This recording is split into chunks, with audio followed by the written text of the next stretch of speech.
خواتین کے شعبے میں کوئی اگر سوال ہو غیر مسلم خواتین کی طرف سے تو کر سکتی ہیں. My name is Dhanashri Sawant and I'm student of BE Computer, second year. So I just wanted to ask, is the first pair of human being haven't been proved, but it is not established yet. But now houses will be going to prove it because we can't go back in time. Thank you.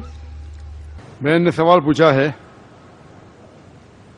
کہ قرآن مجید اور دیگر مذاہب کی کتاب میں لکھا ہے کہ سب سے پہلی جوڑی آدم اور ایو تھی. آدم علیہ السلام اور حوا علیہ السلام تھے، لیکن سائنس اسے تسلیم نہیں کرتا. ہم وقت میں پھر سے واپس نہیں لوٹ سکیں گے تو کس طریقے سے ہم ثابت کریں گے کہ سب سے پہلے جو جوڑی ہے وہ آدم علیہ السلام اور بیوی حوا تھے. پہلے میں یہ کہنا چاہتا ہوں کہ قرآن مجید ایک سائنس کی کتاب نہیں ہے، SCIENCE، لیکن یہ کتاب ہے سائنس کی، SIGNS. یہ آیات کی کتاب ہے، یہ کتاب ہے نشانیوں کی.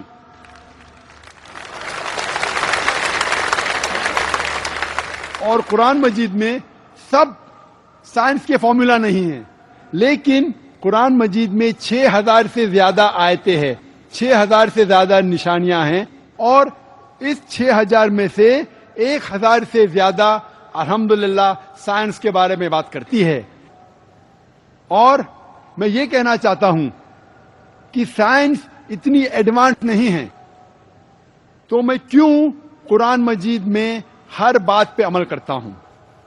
جو بھی قرآن مجید میں لکھا ہے سائنس کے بارے میں، اگر آپ میری تقریر سنیں گے، مثال کے طور پہ ہم کہہ سکتے کہ 80% سائنس پروف کر چکا ہے کہ جو بھی قرآن میں لکھا ہے 100% صحیح ہے. 80% جو قرآن میں لکھا ہے سائنس یہ ثابت کر چکا ہے کہ 100% صحیح ہے. ابھی 20% از ایمبیگوس، جو ہمیں پتا نہیں. اس 20% میں سے 1% ابھی تک ثابت نہیں کیا گیا ہے کہ وہ غلط ہے. ان نون، ایمبیگوس، پتا نہیں، تو ہم ڈالتے اسے ڈاؤٹ فل کیٹیگری میں. Doubtful, we don't know. تو میری لاجک یہ کہتی ہے اگر 80% 100% صحیح ہے اور 20% ڈاؤٹ فل ہے، ان نون ہے، ایمبیگوس ہے، اس میں سے 0.1% بھی ثابت نہیں ہو چکا کہ غلط ہے، کیونکہ سائنس اتنی ایڈوانس نہیں ہے کہ اسے ثابت کر سکے. تو میری لاجک یہ کہتی ہے کہ یہ 20% بھی انشاءاللہ صحیح ہوگا. اور اس 20% میں آتا ہے کہ پہلی جوڑی انسان کی تھی آدم علیہ السلام اور بیوی حوا. سائنس اتنی ایڈوانس نہیں کہ یہ کہہ سکے کہ اس زندگی کے بعد اور ایک زندگی ہے، لائف آفٹر ڈیتھ.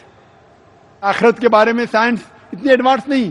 سائنس یہ نہیں تسلیم کرتی جو قرآن میں لکھا ہے کہ قرآن میں ذکر ہے جنت اور دوزخ کا، قرآن میں ذکر ہے جن کا.